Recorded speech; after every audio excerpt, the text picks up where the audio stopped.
Les Trente Glorieuses, de 1945 à 1975, désignent une période de prospérité économique exceptionnelle en France et en Europe.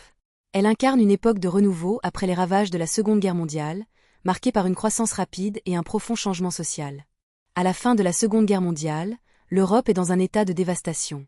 La France, par exemple, a perdu près de 500 000 soldats et des millions de civils, rendant la reconstruction essentielle pour le rétablissement économique et social. Lancé en 1947, le plan Marshall a injecté plus de 13 milliards de dollars dans l'Europe pour sa reconstruction. Ce plan a non seulement relancé les économies, mais a aussi créé des liens politiques favorisant la stabilité.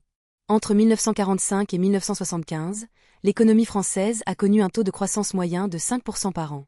Ce miracle économique a permis de transformer des secteurs entiers et de favoriser l'industrialisation rapide.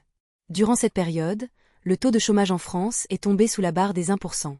La création d'emplois et l'augmentation des salaires ont permis une amélioration considérable du niveau de vie. L'État-providence a pris forme pendant les Trente Glorieuses, avec la création de la sécurité sociale en 1945, garantissant l'accès aux soins, à la retraite et aux allocations familiales pour tous. Cette période a vu l'émergence de nouvelles industries, comme l'automobile et l'électroménager, révolutionnant les modes de vie. Renault, Peugeot sont devenus des emblèmes de la modernité.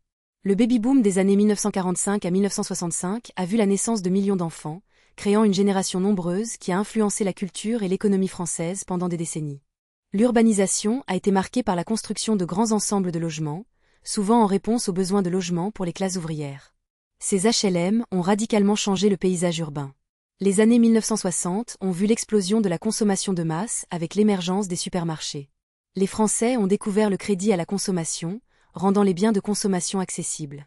La modernisation de l'agriculture a conduit à une augmentation de la production agricole grâce à la mécanisation et à l'utilisation de nouveaux engrais, doublant les rendements en quelques décennies.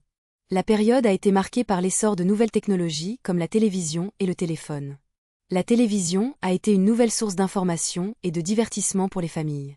La démocratisation de l'éducation, avec la mise en place du collège unique en 1975, a permis d'égaliser les chances, offrant à tous les enfants un accès à une éducation de qualité.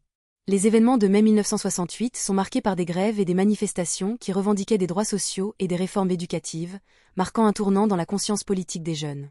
Les années 60 ont aussi vu un renforcement des droits des femmes, avec la loi Neuwirth de 1967 autorisant la contraception, une étape cruciale pour l'émancipation féminine.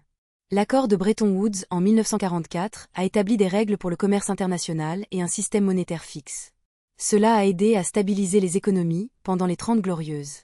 Avec le traité de Rome en 1957, la Communauté économique européenne a été créée, favorisant le commerce et la coopération entre les pays européens, à l'aube de l'unification du continent. Les chocs pétroliers de 1973 ont mis un coup d'arrêt à cette période dorée, entraînant inflation et hausse du chômage. La période des Trente Glorieuses touche à sa fin. Les Trente Glorieuses ont profondément transformé la société française, marquant des avancées sociales, économiques et culturelles qui ont posé les fondations du monde contemporain.